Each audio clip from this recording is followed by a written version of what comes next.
ಆರೋಪವನ್ನ ಮಾಡಿದ್ರು ಅಂತ ಶಿವಮೊಗ್ಗದಲ್ಲಿ ಸಿಎಂ ಕುಮಾರಸ್ವಾಮಿ ಹೇಳಿಕೆಯನ್ನ ಕೊಟ್ಟಿದ್ದಾರೆ. ನನ್ನ ವಿರುದ್ಧ ಕೊಲೆ ಆರೋಪದಲ್ಲಿ ದೂರನ್ನ ನೀಡಿದ್ದಾರೆ. ಬಳ್ಳಾರಿಯಲ್ಲಿ ರೆಡ್ಡಿ ಸಹೋದರರು ದೂರನ್ನ ಕೊಟ್ಟಿದ್ದಾರೆ. ಹಂತ ಹಂತವಾಗಿ ನನ್ನನ್ನ ಮುಗಿಸೋದಕ್ಕೆ ಸ್ಕೆಚ್ ಹಾಕಿದ್ರು ಅಂತ ಹೇಳ್ತಾ ಇದ್ದಾರೆ. ನನ್ನ ವಿರುದ್ಧ ಕೊಲೆ ಆರೋಪದಲ್ಲಿ ದೂರನ್ನ ಕೂಡ ಕೊಟ್ಟಿದ್ದಾರೆ ಅಂತ ಹೇಳ್ತಾ ಇದ್ದಾರೆ. ಪ್ರಮುಖವಾಗಿ ನನ್ನ ವಿರುದ್ಧವಾಗಿ ಕೊಲೆ ಆರೋಪವನ್ನ ಮಾಡಿದ್ರು ಅಂತ ಹೇಳ್ತಾ ಇದ್ದಾರೆ. ಶಿವಮೊಗ್ಗದಲ್ಲಿ ಸಿಎಂ ಕುಮಾರಸ್ವಾಮಿ ಹೇಳಿಕೆಯನ್ನ ಕೊಡ್ತಾ ಇದ್ದಾರೆ. ನನ್ನ ವಿರುದ್ಧವಾಗಿ ಕೊಲೆ ಆರೋಪದಲ್ಲಿ ದೂರನ್ನ ಕೊಟ್ಟಿದ್ದಾರೆ, ನನ್ನನ್ನ ಮುಗಿಸೋ ಪ್ರಯತ್ನವನ್ನ ಇವರು ಮಾಡಿದ್ರು ಅನ್ನುವಂತ ನಿಟ್ಟಿನಲ್ಲಿ ಸಾಕಷ್ಟು ಹೇಳಿಕೆಗಳನ್ನ ಕುಮಾರಸ್ವಾಮಿ ಅವರು ಕೊಡ್ತಾ ಇದ್ದಾರೆ. ಹಂತ ಹಂತವಾಗಿ ನನ್ನನ್ನ ಮುಗಿಸೋದಕ್ಕೆ ಸ್ಕೆಚ್ ಹಾಕಿದ್ರು, ನನ್ನ ವಿರುದ್ಧ ಕೊಲೆ ಆರೋಪದಲ್ಲೂ ಕೂಡ ದೂರನ್ನ ನೀಡಿದ್ದಾರೆ ಅಂತ ಹೇಳ್ತಾ ಇದ್ದಾರೆ. ರೆಡ್ಡಿ ಬ್ರದರ್ಸ್ ಇಂದ ಯಾವ ರೀತಿ ಸಮಸ್ಯೆಗಳು ಆಯ್ತು ಅನ್ನೋದನ್ನ ಸಿಎಂ ಕುಮಾರಸ್ವಾಮಿ ಅವರು ಕೂಡ ಹೇಳ್ತಾ ಇದ್ದಾರೆ. ಹಂತ ಹಂತವಾಗಿ ನನ್ನನ್ನ ಮುಗಿಸೋದಕ್ಕೆ ಸ್ಕೆಚ್ ಹಾಕಿದ್ರು ಅಂತ ಕೂಡ ಶಿವಮೊಗ್ಗದಲ್ಲಿ ಕುಮಾರಸ್ವಾಮಿ ಅವರು ಹೇಳ್ತಾ ಇದ್ದಾರೆ.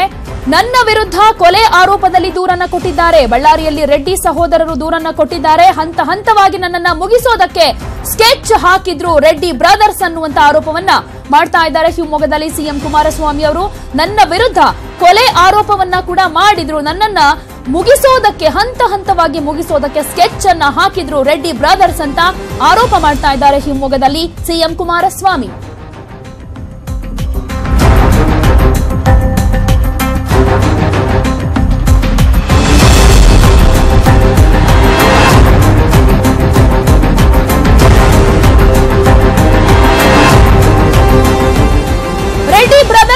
ಶಿವಮೊಗ್ಗದಲ್ಲಿ ಸಿಎಂ ಕುಮಾರಸ್ವಾಮಿ ಕೆಲವು ಆರೋಪಗಳನ್ನ ಮಾಡ್ತಾ ಇದ್ದಾರೆ. ಈ ಸಂಬಂಧವಾಗಿ ಒಂದು ಹೇಳಿಕೆಯನ್ನ ಕೊಟ್ಟಿದ್ದಾರೆ.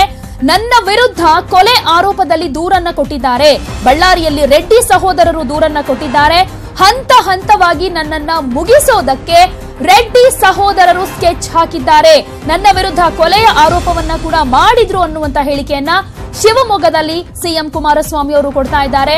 ಬಳ್ಳಾರಿಯಲ್ಲಿ ರೆಡ್ಡಿ ಸಹೋದರರು ದೂರನ್ನ ಕೊಟ್ಟಿದ್ದಾರೆ, ನನ್ನನ್ನ ಮುಗಿಸೋದಕ್ಕೆ ಸಾಕಷ್ಟು ಪ್ಲಾನ್ ಅನ್ನ ಮಾಡಿಕೊಂಡಿದ್ದಾರೆ ಅನ್ನುವಂತ ಆರೋಪವನ್ನ ಸಿಎಂ ಕುಮಾರಸ್ವಾಮಿ ಅವರು ಮಾಡ್ತಾ ಇದ್ದಾರೆ. ಇದಕ್ಕೂ ಮುಂಚೆ ನಾವು ನೋಡಿದ್ವಿ ಮಾಜಿ ಸಿಎಂ ಸಿದ್ದರಾಮಯ್ಯ ಅವರು ಕೂಡ ಯಾವ ರೀತಿಯಾದಂತಹ ಆರೋಪಗಳನ್ನ ಮಾಡಿದ್ರು, ರೌಡಿಗಳನ್ನ ಬಿಡಿಸಿದ್ರು ಪಾದಯಾತ್ರೆ ಮಾಡ್ತಾ ಇದ್ದಂತ ಸಂದರ್ಭದಲ್ಲಿ ಅನ್ನುವಂತ ಆರೋಪವನ್ನ ಮಾಡಿದ್ರು. ಈಗ ಅದರ ಬೆನ್ನಲ್ಲೇ ಸಿಎಂ ಕುಮಾರಸ್ವಾಮಿ ಅವರು ಕೂಡ ರೆಡ್ಡಿ ಬ್ರದರ್ಸ್ ಮೇಲೆ ಆರೋಪವನ್ನ ಮಾಡ್ತಾ ಇದ್ದಾರೆ. ಬಳ್ಳಾರಿಯಲ್ಲಿ ರೆಡ್ಡಿ ಸಹೋದರರು ದೂರನ್ನ ಕೊಟ್ಟಿದ್ದಾರೆ. ನನ್ನ ವಿರುದ್ಧವಾಗಿ ಕೊಲೆಯ ಆರೋಪದಲ್ಲಿ ಇವರು ದೂರನ್ನ ಕೊಟ್ಟಿದ್ದಾರೆ. ನನ್ನ ವಿರುದ್ಧ ಕೊಲೆಯ ಆರೋಪವನ್ನ ಮಾಡಿದ್ರು ರೆಡ್ಡಿ ಬ್ರದರ್ಸ್ ಅನ್ನುವಂತ ಹೇಳಿಕೆಯನ್ನ ಶಿವಮೊಗ್ಗದಲ್ಲಿ ಸಿಎಂ ಕುಮಾರಸ್ವಾಮಿ ಅವರು ಕೊಡ್ತಾ ಇದ್ದಾರೆ. ನಾನು ರೆಡ್ಡಿ ಬ್ರದರ್ಸ್ ಕೊಲೆಗೆ ಸುಪಾರಿ ಕೊಟ್ಟಿದ್ದೆ ಅನ್ನುವಂತ ದೂರನ್ನ ಅವರು ಕೊಟ್ಟಿದ್ದಾರೆ.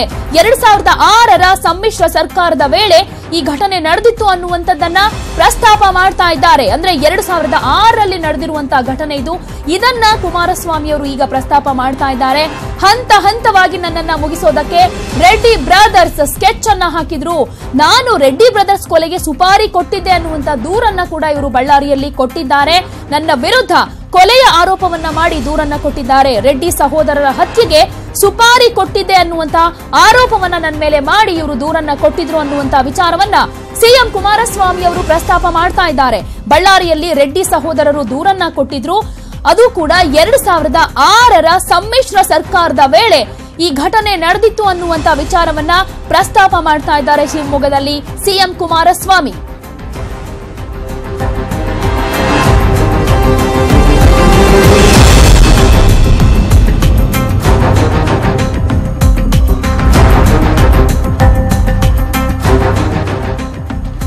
ಮಾಜಿ ಸಿಎಂ ಸಿದ್ದರಾಮಯ್ಯ ಅವರು ಕೂಡ ರೆಡ್ಡಿ ಬ್ರದರ್ಸ್ ಮೇಲೆ ಆರೋಪಗಳನ್ನ ಮಾಡ್ತಾ ಇದ್ದಾರೆ. 8 ವರ್ಷದ ಹಿಂದೆ ಏನಾಗಿತ್ತು ಅಂತ. ಇನ್ನು ಈಗ ಸಿಎಂ ಕುಮಾರಸ್ವಾಮಿ ಅವರು ಕೂಡ ಒಂದು ಆರೋಪವನ್ನ ಮಾಡ್ತಿದ್ದಾರೆ ರೆಡ್ಡಿ ಬ್ರದರ್ಸ್ ವಿರುದ್ಧವಾಗಿ. 2006ರ ಸಮ್ಮಿಶ್ರ ಸರ್ಕಾರದ ಸಂದರ್ಭದಲ್ಲಿ ಈ ಘಟನೆ ನಡೆದಿತ್ತು ಅನ್ನೋದನ್ನ ಇಲ್ಲಿ ಪ್ರಸ್ತಾಪ ಮಾಡ್ತಾ ಇದ್ದಾರೆ. ನನ್ನ ವಿರುದ್ಧ ಕೊಲೆ ಆರೋಪದಲ್ಲಿ ರೆಡ್ಡಿ ಬ್ರದರ್ಸ್ ಬಳ್ಳಾರಿಯಲ್ಲಿ ದೂರನ್ನ ಕೊಟ್ಟಿದ್ರು, ಹಂತ ಹಂತವಾಗಿ ನನ್ನನ್ನ ಮುಗಿಸೋ ಪ್ಲಾನ್ ಅನ್ನ ರೆಡ್ಡಿ ಬ್ರದರ್ಸ್ ಮಾಡಿದ್ರು ಅಂತ ಕುಮಾರಸ್ವಾಮಿ ಅವರು ಹೇಳ್ತಾ ಇದ್ದಾರೆ. ರೆಡ್ಡಿ ಬ್ರದರ್ಸ್ ಕೊಲೆಗೆ ಸುಪಾರಿ ಕೊಟ್ಟಿದ್ದೆ ನಾನು ಅನ್ನುವಂತ ಆರೋಪವನ್ನ ಮಾಡಿ ಇವರು ದೂರನ್ನ ಕೊಟ್ಟಿದ್ರು. ರೆಡ್ಡಿ ಸಹೋದರರ ಹತ್ಯೆಗೆ ಸುಪಾರಿ ಕೊಟ್ಟಿದ್ದೆ ಅಂತ ಆರೋಪ ಮಾಡಿ ಕಂಪ್ಲೇಂಟ್ ಅನ್ನ ಕೊಟ್ಟಿದ್ರು ಇವರು ಅಂತ ಹೇಳ್ತಾ ಇದ್ದಾರೆ. ಬಳ್ಳಾರಿಯಲ್ಲಿ ರೆಡ್ಡಿ ಸಹೋದರರು ದೂರನ್ನ ಕೊಟ್ಟಿದ್ರು, ನನ್ನನ್ನ ಹಂತ ಹಂತವಾಗಿ ಮುಗಿಸೋ ಪ್ಲಾನ್ ಅನ್ನ ಮಾಡ್ಕೊಂಡಿದ್ದಂತ ರೆಡ್ಡಿ ಬ್ರದರ್ಸ್ ಈ ರೀತಿಯಾದಂತ ಸ್ಕೆಚ್ ಹಾಕಿದ್ರು ಅಂತ ಹೇಳ್ತಾ ಇದ್ದಾರೆ. 2006ರ ಸಮ್ಮಿಶ್ರ ಸರ್ಕಾರದ ಸಂದರ್ಭದಲ್ಲಿ ಈ ಘಟನೆ ನಡೆದಿತ್ತು ಅನ್ನೋದನ್ನ ಪ್ರಸ್ತಾಪ ಮಾಡ್ತಾ ಇದ್ದಾರೆ ಶಿವಮೊಗ್ಗದಲ್ಲಿ ಸಿಎಂ ಕುಮಾರಸ್ವಾಮಿ ಈಗ ರೆಡ್ಡಿ ಬ್ರದರ್ಸ್ ಮೇಲೆ ಇವರು ಸಾಕಷ್ಟು ಆರೋಪಗಳನ್ನ ಮಾಡ್ತಾ ಇದ್ದಾರೆ. ಅದು ಕೂಡ ಈಗ 2006ರ ಘಟನೆಯನ್ನ ಈಗ ಮತ್ತೆ ಪ್ರಸ್ತಾಪ ಮಾಡ್ತಾ ಇದ್ದಾರೆ. ಅಂದ್ರೆ ಅವರ ವಿರುದ್ಧವಾಗಿ ಸಾಕಷ್ಟು ವಾಗ್ದಾಳಿಗಳನ್ನ ಮಾಡುವಂತ ಸಂದರ್ಭದಲ್ಲಿ ಈ ಹೇಳಿಕೆಯನ್ನ ಕೊಡ್ತಾ ಇದ್ದಾರೆ. ಆಲ್ಮೋಸ್ಟ್ ಬಳ್ಳಾರಿ ರಾಜಕೀಯದಲ್ಲಿ ಈಗ ಒಂದ್ ಕಡೆಯಲ್ಲಿ ರೆಡ್ಡಿ ಬ್ರದರ್ಸ್ ಮೇಲೆ ಸಾಕಷ್ಟು ಆರೋಪಗಳನ್ನ ಜೆಡಿಎಸ್ನವರು ಹಾಗೆ ಕಾಂಗ್ರೆಸ್ನವರು ಕೂಡ ಮಾಡ್ತಾ ಇದ್ದಾರೆ. ಈಗ ಕುಮಾರಸ್ವಾಮಿ ಅವರು ರೆಡ್ಡಿ ಬ್ರದರ್ಸ್ ವಿರುದ್ಧವಾಗಿ ಕೆಲವು ಹೇಳಿಕೆಗಳನ್ನ ಕೊಡ್ತಾ ಇದ್ದಾರೆ.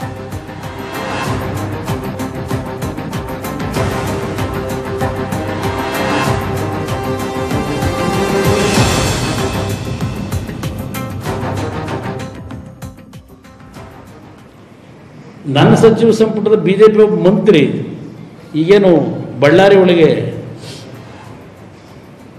ಲೀಡರ್ಶಿಪ್ ಕೊಟ್ಟಿದ್ದಾರಲ್ಲ ಚುನಾವಣೆಗೆ, ಈ ನಾಡಿನ ಮುಖ್ಯಮಂತ್ರಿ ನನ್ನನ್ನು ಕೊಲೆ ಮಾಡಿಸ್ಲಿಕ್ಕೆ ಸುಪಾರಿ ಕೊಟ್ಟಿದ್ದಾನೆ ಅಂತೇಳಿ ಬಳ್ಳಾರಿ ಸ್ಟೇಷನ್ ಹೋಗಿ FIR ಆಗ್ತಾರೆ. ಇದೇ ಬಿಜೆಪಿ ನಾಯಕರು. ಅದಕ್ಕೇನಾದ್ರು ಚರ್ಚೆ ಮಾಡಿದ್ರ? ನನ್ನಲ್ಲಿ ಕಲ್ಮಶ ಇರಲಿಲ್ಲ ಅವತ್ತು. ನಾನು ನಿಮ್ಗೆ ಅಧಿಕಾರ 20 ತಿಂಗಳು ಕೊಡಬೇಕು ಅಂತಲೇ ಇದ್ದವನು. ಆದರೆ ಏನೇನು ನಡೀತು ಬೆಳವಣಿಗೆಗಳು, ಇದೊಂದು ಇತಿಹಾಸ ಇದೆ. ನನ್ನ ಸಚಿವ ಸಂಪುಟದ ಬಿಜೆಪಿ ಒಬ್ಬ ಮಂತ್ರಿ ಈಗೇನು ಬಳ್ಳಾರಿ ಒಳಗೆ ಲೀಡರ್ಶಿಪ್ ಕೊಟ್ಟಿದ್ದಾರಲ್ಲ ಚುನಾವಣೆಗೆ, ಈ ನಾಡಿನ ಮುಖ್ಯಮಂತ್ರಿ ನನ್ನನ್ನು ಕೊಲೆ ಮಾಡಿಸ್ಲಿಕ್ಕೆ ಸುಪಾರಿ ಕೊಟ್ಟಿದ್ದಾನೆ ಅಂತೇಳಿ ಬಳ್ಳಾರಿ ಸ್ಟೇಷನ್ ಹೋಗಿ FIR ಆಗ್ತಾರೆ. ಇದೇ ಬಿಜೆಪಿ ನಾಯಕರು. ಅದಕ್ಕೇನಾದ್ರು ಚರ್ಚೆ ಮಾಡಿದ್ರ? ನನ್ನಲ್ಲಿ ಕಲ್ಮಶ ಇರಲಿಲ್ಲ ಅವತ್ತು. ನಾನು ನಿಮ್ಗೆ ಅಧಿಕಾರ 20 ತಿಂಗಳು ಕೊಡಬೇಕು ಅಂತಲೇ ಇದ್ದವನು. ಆದರೆ ಏನೇನು ನಡೀತು ಬೆಳವಣಿಗೆಗಳು, ಇದೊಂದು ಇತಿಹಾಸ ಇದೆ. ನನ್ನ ಸಚಿವ ಸಂಪುಟದ ಬಿಜೆಪಿ ಒಬ್ಬ ಮಂತ್ರಿ ಈಗೇನು ಬಳ್ಳಾರಿ ಒಳಗೆ ಲೀಡರ್ಶಿಪ್ ಕೊಟ್ಟಿದ್ದಾರಲ್ಲ ಚುನಾವಣೆಗೆ, ಈ ನಾಡಿನ ಮುಖ್ಯಮಂತ್ರಿ ನನ್ನನ್ನು ಕೊಲೆ ಮಾಡಿಸ್ಲಿಕ್ಕೆ ಸುಪಾರಿ ಕೊಟ್ಟಿದ್ದಾನೆ ಅಂತೇಳಿ ಬಳ್ಳಾರಿ ಸ್ಟೇಷನ್ ಹೋಗಿ FIR ಆಗ್ತಾರೆ. ಇದೇ ಬಿಜೆಪಿ ನಾಯಕರು. ಅದಕ್ಕೇನಾದ್ರು ಚರ್ಚೆ ಮಾಡಿದ್ರ? ನನ್ನಲ್ಲಿ ಕಲ್ಮಶ ಇರಲಿಲ್ಲ ಅವತ್ತು. ನಾನು ನಿಮ್ಗೆ ಅಧಿಕಾರ 20 ತಿಂಗಳು ಕೊಡಬೇಕು ಅಂತಲೇ ಇದ್ದವನು.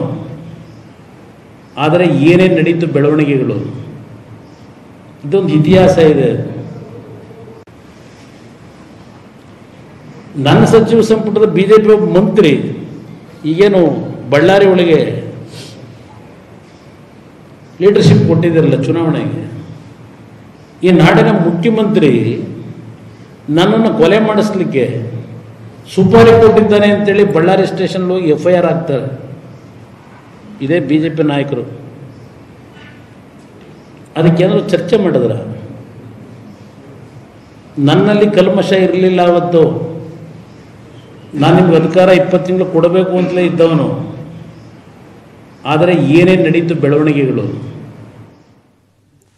ಸಿಎಂ ಕುಮಾರಸ್ವಾಮಿ ಅವರು ಈಗ 2006ರ ಘಟನೆಯನ್ನ ಮತ್ತೆ ಪ್ರಸ್ತಾಪ ಮಾಡ್ತಾ ಇದ್ದಾರೆ. ಅಂದ್ರೆ 12 ವರ್ಷಗಳ ಹಿಂದೆ ನಾನು ಸಮ್ಮಿಶ್ರ ಸರ್ಕಾರದಲ್ಲಿ ಮುಖ್ಯಮಂತ್ರಿಯಾಗಿದ್ದಂತ ಸಂದರ್ಭದಲ್ಲಿ ಇದೇ ಇವಾಗ ಯಾರು ಬಳ್ಳಾರಿ ಉಸ್ತುವಾರಿಯನ್ನ ನೋಡ್ಕೊಳ್ತಾ ಇದ್ದಾರೆ ಅವರು ನನ್ನ ವಿರುದ್ಧವಾಗಿ ಕಂಪ್ಲೇಂಟ್ ಅನ್ನ ಕೊಟ್ಟಿದ್ರು. ಬಳ್ಳಾರಿಯಲ್ಲಿ FIR ಕೂಡ ಮಾಡಿದ್ರು. ಅಂದ್ರೆ ನಾನು ಕೊಲೆಗೆ ಸುಪಾರಿ ಕೊಟ್ಟಿದ್ದೀನಿ ರೆಡ್ಡಿ ಬ್ರದರ್ಸ್ಗೆ ಅನ್ನುವಂತಹ ವಿಚಾರದಲ್ಲಿ ನನ್ನ ವಿರುದ್ಧವಾಗಿ ಕಂಪ್ಲೇಂಟ್ ಅನ್ನ ಕೊಟ್ಟಿದ್ರು. ಆಗ ಏನು ಮಾತನಾಡ್ತಾ ಇರಲಿಲ್ಲ, ಆ ವಿಷಯವನ್ನ ಮತ್ತೆ ಯಾರು ಪ್ರಸ್ತಾಪನೆ ಮಾಡಲಿಲ್ಲ. ನಾನು ಕೂಡ 20 ತಿಂಗಳು ಅವರಿಗೆ ಅಧಿಕಾರ ಕೊಡಬೇಕು ಅಂತಾನೆ ಇದ್ದೆ. ಆದ್ರೆ ಈ ಬಿಜೆಪಿ ನಾಯಕರು ಮಾಡಿದಂತ ಈ ರೀತಿಯಾದಂತಹ ಬೆಳವಣಿಗೆಗಳು ನನ್ನನ್ನ ಹಾಗೆ ಮಾಡೋದಕ್ಕೆ ಅವಕಾಶವನ್ನ ಕೊಡ್ಲಿಲ್ಲ. ಯಾಕಂದ್ರೆ ಸಾಕಷ್ಟು ಸಂದರ್ಭಗಳಲ್ಲಿ ನಾನು ಈ ರೀತಿಯಾದಂತಹ ಕಲ್ಮಶವನ್ನ ಮನಸ್ಸಿನಲ್ಲಿ ಇಟ್ಕೊಂಡಿರ್ಲಿಲ್ಲ. ಆದರೆ 2006ರಲ್ಲಿ ನಾನು ಮುಖ್ಯಮಂತ್ರಿಯಾಗಿದ್ದಾಗ ನನ್ನ ವಿರುದ್ಧವಾಗಿಯೇ ಬಳ್ಳಾರಿಯಲ್ಲಿ FIR ದಾಖಲು ಮಾಡಿದ್ರು, ಕಂಪ್ಲೇಂಟ್ ಅನ್ನ ಕೊಟ್ಟಿದ್ರು, ನಾನು ಕೊಲೆಗೆ ಸುಪಾರಿ ಕೊಟ್ಟಿದ್ದೀನಿ ಅನ್ನುವಂತ ವಿಚಾರದಲ್ಲಿ. ಹೀಗಾಗಿ ಈ ವಿಚಾರದಲ್ಲಿ ನನಗೆ ಬಹಳ ನೋವಾಗಿತ್ತು. ಯಾಕೆಂದ್ರೆ ನನ್ನ ಮನಸ್ಸಲ್ಲಿ ಯಾವುದೇ ಕಲ್ಮಶ ಇರಲಿಲ್ಲ. ಅವರಿಗೂ 20 ತಿಂಗಳು ಅಧಿಕಾರಕ್ಕೆ ಅವಕಾಶವನ್ನ ಕೊಡಬೇಕು ಅಂತಾನೆ ಅಂದ್ಕೊಂಡಿದ್ದೆ. ಆದರೆ ಈ ರೀತಿಯಾದಂತಹ ಬೆಳವಣಿಗೆಗಳು ಆಗಿದ್ದಕ್ಕೇನೆ ನನ್ನಿಂದ ಅದು ಸಾಧ್ಯ ಆಗಲಿಲ್ಲ ಅಂತ ಸಿಎಂ ಕುಮಾರಸ್ವಾಮಿ ಹೇಳ್ತಾ ಇದ್ದಾರೆ. ಹಂತ ಹಂತವಾಗಿ ನನ್ನನ್ನೇ ಮುಗಿಸೋದಕ್ಕೆ ಅವರು ಪ್ಲಾನ್ ಅನ್ನ ಮಾಡ್ಕೊಂಡಿದ್ರು. ರೆಡ್ಡಿ ಬ್ರದರ್ಸ್ ಕೊಲೆಗೆ ಸುಪಾರಿ ಕೊಟ್ಟಿದ್ದೀನಿ ಅಂತ ಕೂಡ ಅವರು ದೂರನ್ನ ಕೊಟ್ಟಿದ್ದಾರೆ. 12 ವರ್ಷಗಳ ಹಿಂದೆ ಅಂದ್ರೆ 2006ರ ಸಮ್ಮಿಶ್ರ ಸರ್ಕಾರದ ವೇಳೆ ಈ ರೀತಿಯಾಗಿ ಆಗಿತ್ತು ಅನ್ನುವಂತ ವಿಚಾರವನ್ನ ಪ್ರಸ್ತಾಪ ಮಾಡ್ತಾ ಇದ್ದಾರೆ. ಆದರೆ ಇದಕ್ಕೆ ಸಂಬಂಧಪಟ್ಟ ಹಾಗೆ ಆಗ ಬಿಜೆಪಿ ನಾಯಕರು ಯಾರು ಕೂಡ ಏನು ಮಾತನಾಡಲಿಲ್ಲ. ಯಾಕೆ ಹೀಗಾಗ್ತಾ ಇದೆ? ಒಂದ್ ಕಡೆ ಇಬ್ರುಗಳು ಕೂಡ ದೋಸ್ತಿಯಾಗಿ ಸರ್ಕಾರ ರಚನೆ ಮಾಡಿದ್ದೀವಿ, ಈ ಸಂದರ್ಭದಲ್ಲಿ ನನ್ನ ವಿರುದ್ಧವಾಗಿ ಕಂಪ್ಲೇಂಟ್ ಅನ್ನ ಕೊಡ್ತಾರೆ, ಬಳ್ಳಾರಿಯಲ್ಲಿ FIR ಮಾಡಿಸ್ತಾರೆ ಅಂತ ಅಂದ್ರೆ ಆಗ ಯಾರೂ ಮಾತನಾಡಲಿಲ್ಲ. ನನಗೆ ಬಹಳ ನೋವಾಯಿತು, ಯಾವುದೇ ಕಲ್ಮಶವನ್ನು ಕೂಡ ಇಟ್ಕೊಂಡಿರಲಿಲ್ಲ ಮನಸ್ಸಿನಲ್ಲಿ. ಆದರೆ ಈ ಬೆಳವಣಿಗೆಯಿಂದ ನಾನು ಅವರಿಗೆ 20 ತಿಂಗಳ ಅಧಿಕಾರಕ್ಕೆ ಸರ್ಕಾರ ನಡೆಸೋದಕ್ಕೆ ಅವಕಾಶವನ್ನ ಕೊಡ್ಲಿಲ್ಲ ಅನ್ನುವಂತ ಹೇಳಿಕೆಯನ್ನ ಸಿಎಂ ಕುಮಾರಸ್ವಾಮಿ ಅವರು ಕೊಡ್ತಾ ಇದ್ದಾರೆ. ನನ್ನ ಸಚಿವ ಸಂಪುಟದ ಬಿಜೆಪಿ ಒಬ್ಬ ಮಂತ್ರಿ ಈಗೇನು ಬಳ್ಳಾರಿ ಒಳಗೆ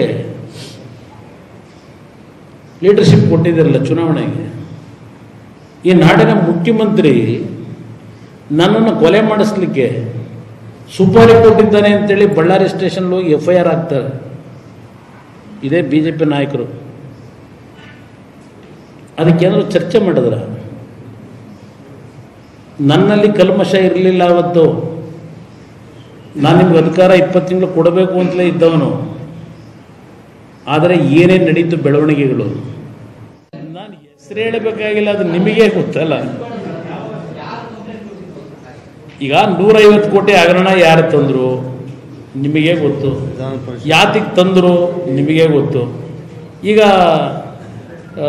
ಅದೆಂಥದ್ದು ಸುಪಾರಿ, ಮುಖ್ಯಮಂತ್ರಿನೇ ಅವ್ರನ್ನ ಕೊಲೆ ಮಾಡಲಿಕ್ಕೆ ಸುಪಾರಿ ಕೊಡಿಸ್ಬಿಟ್ಟವ್ರೆ ಅಂತೇಳಿ, ಅದು ಅವತ್ತು FIR ಹಾಕಿಸಿದವರು ಸನ್ಮಾನ್ಯ ಇವತ್ತು ವಾಲ್ಮೀಕಿ ಜನಾಂಗದ ನಾಯಕರೇನಿದ್ದಾರೆ, ಪಾಪ ಭಾಳ ದೊಡ್ಡ ಕೊಡುಗೆ ಕೊಟ್ಟಿದ್ದಾರೆ ಅವರು ಸಮಾಜಕ್ಕೆ.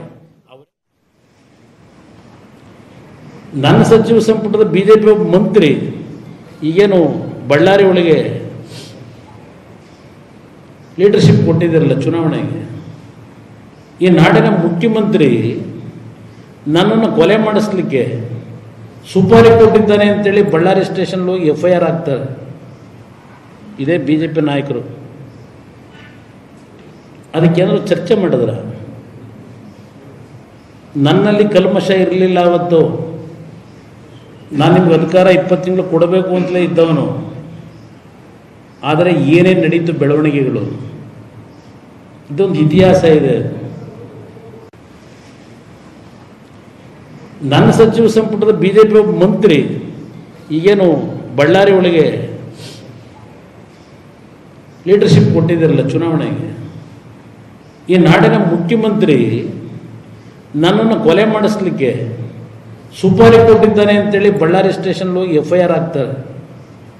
2006ರಲ್ಲಿ ಕುಮಾರಸ್ವಾಮಿ ಅವರು ಮುಖ್ಯಮಂತ್ರಿಯಾಗಿದ್ದಾಗ ಏನೇನಾಗಿತ್ತು ಅನ್ನೋದ್ರ ಬಗ್ಗೆ, ಜೊತೆಗೆ ರೆಡ್ಡಿ ಬ್ರದರ್ಸ್ ವಿರುದ್ಧವಾಗಿ ಸಾಕಷ್ಟು ಆರೋಪಗಳನ್ನ ಮಾಡ್ತಾ ಇದ್ದಾರೆ. ಈ ಕುರಿತ ಹಾಗೆ ಮಾತನಾಡೋದಕ್ಕೆ ಬಿಜೆಪಿ ಶಾಸಕರಾಗಿರುವಂತಹ CT ರವಿ ಅವರು ದೂರವಾಣಿ ಸಂಪರ್ಕದಲ್ಲಿದ್ದಾರೆ. ನಮಸ್ತೆ CT ರವಿ ಅವರೇ. ನಮಸ್ಕಾರ. CT ರವಿ ಅವರೇ, ಕುಮಾರಸ್ವಾಮಿ ಅವರು ರೆಡ್ಡಿ ಬ್ರದರ್ಸ್ ವಿರುದ್ಧ ಕೆಲವು ಆರೋಪ ಮಾಡ್ತಿದ್ದಾರೆ. ಅಂದ್ರೆ ನೀವು ಮತ್ತೆ JDS ಸೇರಿ ಸಮ್ಮಿಶ್ರ ಸರ್ಕಾರ ರಚನೆ ಮಾಡಿದಂತ ಸಂದರ್ಭದಲ್ಲಿ 2006ರಲ್ಲಿ ಕೊಲೆ ಕೇಸ್ಗೆ ಸಂಬಂಧಪಟ್ಟ ಹಾಗೆ ನನ್ನ ವಿರುದ್ಧ ದೂರು ಕೊಟ್ಟಿದ್ರು, ಬಳ್ಳಾರಿಯಲ್ಲಿ FIR ಹಾಕ್ಸಿದ್ರು ಅಂತ. ಅದು ಅವರೇ ಮುಖ್ಯಮಂತ್ರಿಯಾಗಿದ್ರು, ಯಾವ ಕಾರಣಕ್ಕೆ ದೂರು ಕೊಟ್ರು ನಮ್ಗೆ ಗೊತ್ತಿಲ್ಲ. ಅದು ರಾಜಕೀಯದಲ್ಲಿ ಶಾಶ್ವತ ಶತ್ರು ಮತ್ತು ಮಿತ್ರರಿಲ್ಲ ಅನ್ನೋದನ್ನ ಇವತ್ತಿನ ರಾಜಕಾರಣವೇ ಸ್ಪಷ್ಟವಾಗಿ ನಿದರ್ಶನ ಕೊಡ್ತಾ ಇದೆ. 2018ರ ಬಹುಶಃ ಫೆಬ್ರವರಿ ಏಪ್ರಿಲ್ ತಿಂಗಳಿನಲ್ಲಿ ಜನಾರ್ದನ್ ರೆಡ್ಡಿ ಅವರು ಕುಮಾರಸ್ವಾಮಿ ಅವರು ಖಾಸಗಿ ಭೇಟಿಯಾದಂಥದ್ದು ನ್ಯೂಸ್ ಚಾನೆಲ್ ನಲ್ಲಿ ಪತ್ರಿಕೆಗಳಲ್ಲಿ ಬಲಿತ್ತು.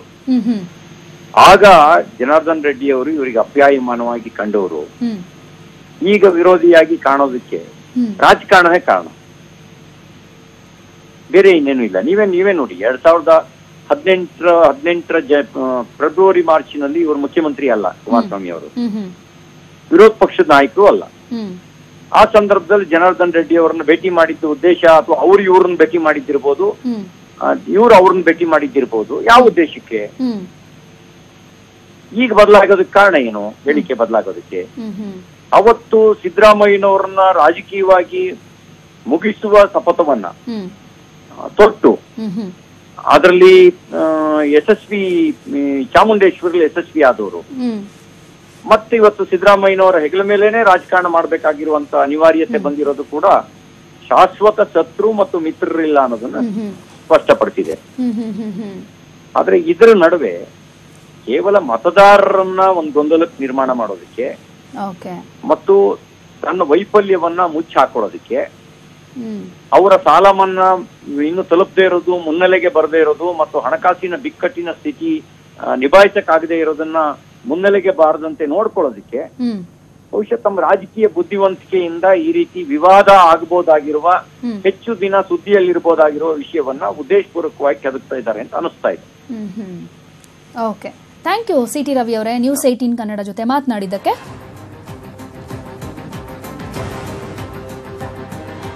ಪಾಪ 20 ಒಡಂಬಡಿಕೆ ಮಾಡ್ಕೊಂಡು ಮೋಸ ಮಾಡಿಬಿಟ್ರಿ ಅಂತ ಹೇಳ್ತೀರಿ.